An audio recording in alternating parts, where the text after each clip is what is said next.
প্রতিটি মানুষ এক সফর শুরু করে জন্মের দিন থেকেই। এটা এক এমন সফর যেখানে পথ আছে, বাঁক আছে, কিন্তু মানচিত্র নেই।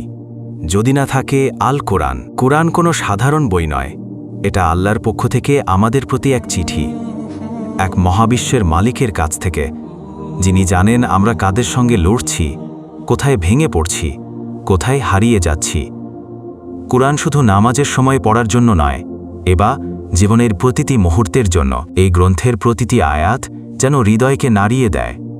তুমি যদি মনোযোগ দিয়ে শুনো, তুমি শুনবে কোরআন তোমার সাথেই কথা বলছে। তোমার দুশ্চিন্তা, তোমার প্রশ্ন, তোমার নির্জন রাত, সব কিছুর উত্তর যেন এই আয়াতগুলোতে। এই বই বদলে দিয়েছে পৃথিবীর ইতিহাস, তাড়িয়েছে অন্ধকার, জাগিয়েছে জাতি, ভেঙে দিয়েছে দাসত্বের শৃঙ্খল। যখন তুমি একা, কোরআন তোমার সঙ্গী। যখন তুমি দিশাহারা, কোরআন তোমার দিক নির্দেশনা। যখন তুমি ভেঙে পড়ো, কোরআন তোমাকে তোলে, হাত ধরে, ভালোবাসা দিয়ে। এই কিতাব শেখায় কিভাবে মা বাবার সঙ্গে আচরণ করতে হয়, কিভাবে অর্থ উপার্জন করতে হয় হালাল পথে, এমনকি কিভাবে মানুষের সঙ্গে ব্যবহার করতে হয়। 1400 বছর পেরিয়ে গেছে, তবু কোরআনের একটি বাক্যও পরিবর্তিত হয়নি। এই বই যুগে যুগে প্রাসঙ্গিক, কারণ এর লেখক সেই সত্তা যিনি সৃষ্টি করেছেন সময়, মানুষ, সব কিছু।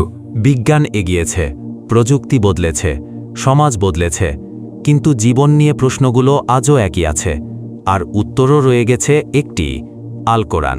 পার্ট 5, কোরআনের দাওয়াত, 6:30 থেকে 8:00। আল কোরআন।